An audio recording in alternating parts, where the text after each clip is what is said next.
To create health for yourself, there are three fundamentals that you need to take care of: food, activity and rest.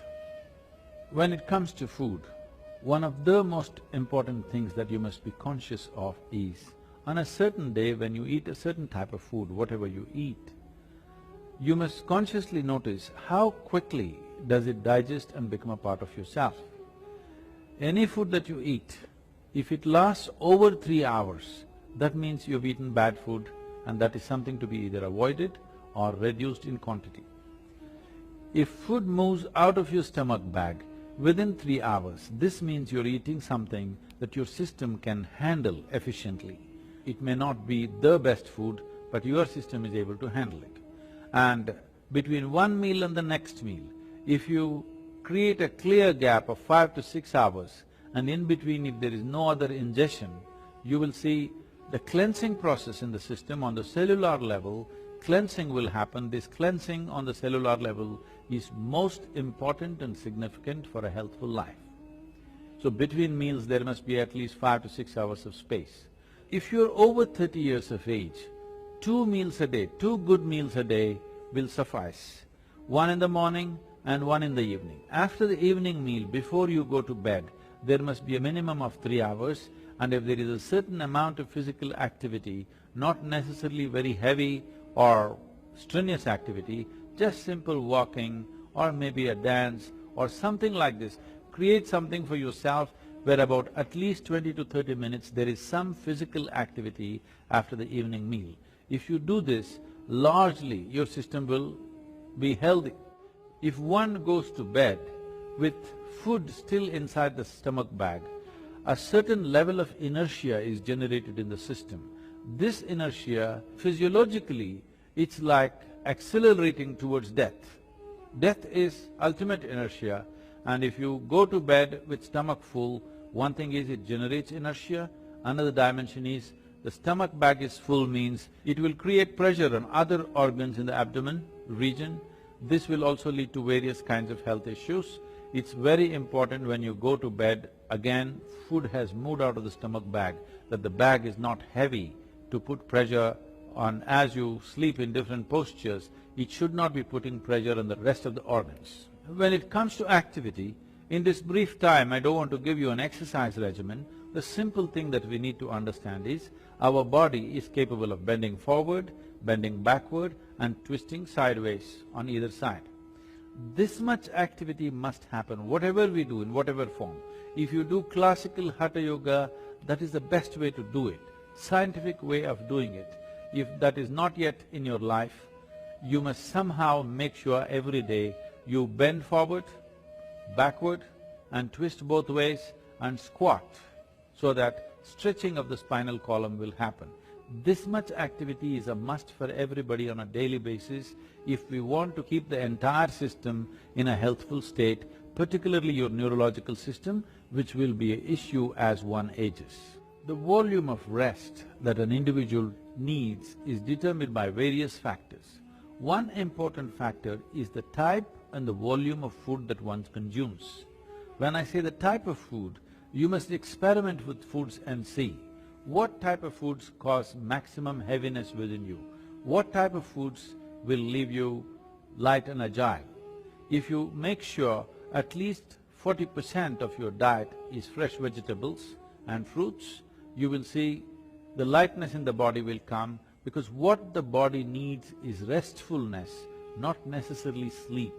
Most people understand that sleep is the only way to rest. No. As you sit and stand, you can either be restful or in a state of agitation or in a state of inertia. If you are in a lively state of restfulness, moment to moment in your life, the volume of sleep you actually require will come down. All of us in the world are seeking something. Can you throw some light or guide us on this journey? Everybody is seeking the same thing. It is just through different means. Whether one goes to the bar or temple or wants to go to heaven, they want… one thing is they want pleasantness. If pleasantness is achieved, then they want expansion. Now, in the foods, in the yogic culture, we classify foods into 3 categories. These are called sattva, tamas and rajas. This can be put it this way. Pranic food, positive pranic food, negative pranic food and zero pranic food. Positive prana means it adds a certain pranic energy to the system when you consume. Negative prana takes away energy from the system.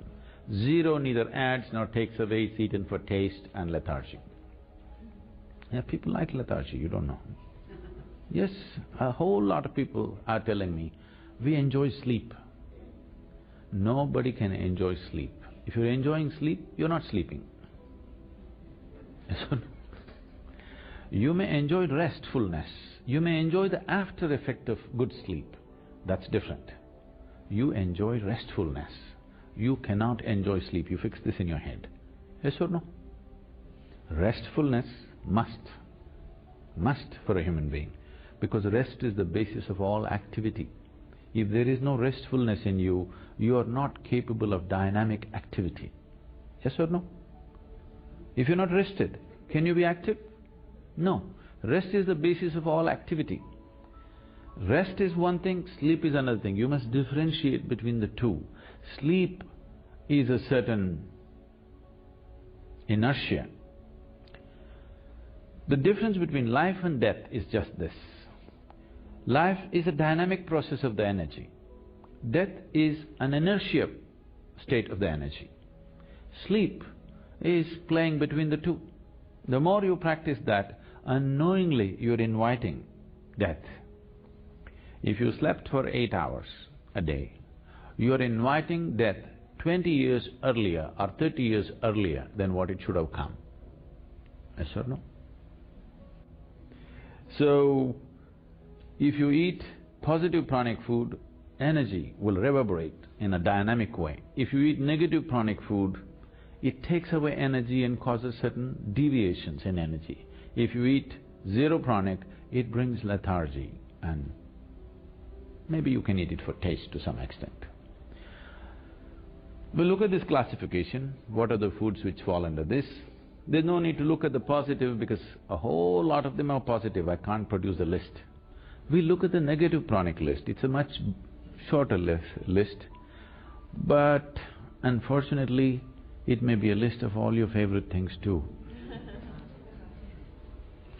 And top of the negative pranic list is garlic.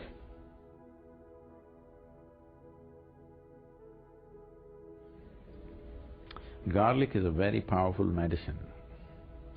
But it's one thing to consume something as a medicine and it's an entirely different thing to consume it as a daily food substance. It has many medicinal qualities. In Ayurveda and Siddha, we use garlic in a very powerful way for specific ailments. But now your logic is, every day if I pop whatever medicine I can, I will be healthy. In Ayurveda, we say like this, every root, every leaf found on this planet has some medicinal quality. It's just that only a few we have learned how to use, others we are yet to learn how to use. Otherwise, every one of them has some medicinal quality if we are willing to pay attention and learn how to use them. So now if you want to be healthy, what you do is, anyway it's fall time, there's a lot of leaf. Just go and eat as much leaf as possible and also take up a few roots and eat it, you will be very healthy. That's not how it works. Something specific for a specific problem is different. Just generally consuming medicinal substances is a different game, isn't it? Garlic is a very powerful medicine, if properly used. Daily consumption, no, because it plays on your nervous system big time. It is a very strong nervous stimulant. If you use garlic, your nervous system gets stimulated in a big way. Anything that stimulates nervous system holds you up for some time and then dumps you. Daily usage of nervous stimulants in any form will slowly get you to a place that you become insensitive to life, that you cannot experience. Now, you're holding dog as the ideal because he's more sensitive than you. His nervous system is far more sensitive than you because he can feel things and know things that you cannot know. This is a higher design than the dog, isn't it so? Shall I continue with the list or just… I don't want to become unpopular here. Garlic, onion, asafoetida, green chilies. Oh, asafoetida, maybe you're not used to it. It is something very commonly used in Indian cooking. It's a very strong stimulant. Should I continue or no? Coffee, tea.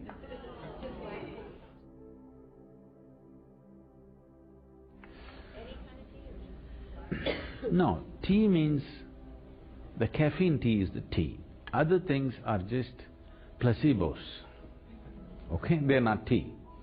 You can boil any flower, any leaf, any root and call it tea. That's not tea. Tea means the tea leaf, which is caffeine. All these are nervous stimulants. Once in a way if you drink, they have some benefits. But if it becomes a daily thing, slowly it dulls your nervous system. Your ability to experience life is gone. We are looking at this dimension of the food mainly in terms of your sensitivity to life. Largely people are ego-sensitive, they are not life-sensitive, they can't feel life. For them, only their thought and emotion is life because they can't feel life. If you walk out into the forest, you can't feel the tree, that's why you call it a wood. You can't feel the creatures around you, simply because the sensitivity is gone in so many ways. One thing is just the modern life, this television, this traffic, these constant reverberations. One thing I find when I come here is, one thing that makes me get out of buildings in this country is, always something is buzzing, you know, boom, something is going. It has a very bad effect on the human system. See, we are also a kind of reverberation. There must be space to allow our reverberations to grow and spread. Now these machines have such powerful reverberation, constantly boom, something is going on. And on top of it, what we cannot hear, all these Wi-Fis and stuff, they are doing their own thing. Yes? In all this, there is no room for you to become life-sensitive. To sit here and be able to experience the whole universe takes a certain level of sensitivity. I am talking about nervous stimulants in that context. You are lowering the possibility of experiencing life. See, for example, if you just touch this, not everybody will feel just a touch the same way. Do you know this? It depends on how sensitive your system is. If you feel this, you can know many things if you're willing. So I'm not a coffee hater, all right? But what I'm saying is, a cup of coffee should not determine the quality of your life. By choice, you drink today, tomorrow you walk away, it's fine. If it's a compulsion, if I don't drink my coffee, my day is ruined, then you have to do something about it. Yes? I'm only talking about this. The only parameter is, are you moving towards freedom or are you getting enslaved in some way? With a cup of liquid, you shouldn't get enslaved. Yes? With just about anything, you're getting tangled up. I'm saying do everything by choice, then there's no problem. If you do it by choice, you know when to start, when to stop, isn't it?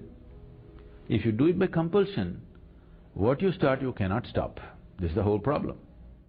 It's not like you become a fanatic, I don't eat this, I don't eat that, I eat this, I don't eat that.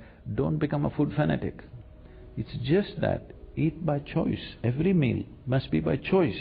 Not that you've decided, this is what you will eat and this is what you will not eat. Don't make food into religion, it is not. It is a choice. And the choice should be according to the needs of the body, not according to social needs, not according to cultural needs, according to the needs of this body, isn't it?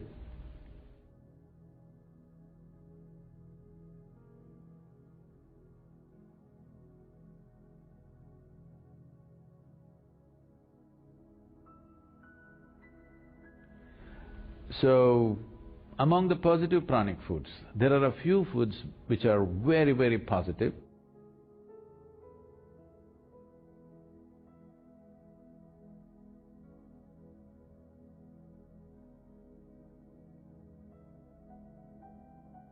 On top of the list is what is called as an ash god. I think here they call it a winter melon. It is not of the same potency as we find in India. The Indian ash god is like phenomenal. Ash god is very positive, black pepper is very positive.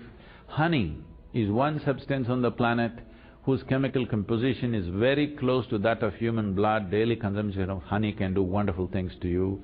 And honey is an extremely good thing to eat, especially if you have children at home. Make honey culture part of your thing. Psychological stability, physical well-being, vitality, all these things can be greatly enhanced simply consuming daily honey. If you have excess fat in your body, if you drink honey with warm water, it breaks down the fat in the system. If you drink it with cold water, it'll give you weight.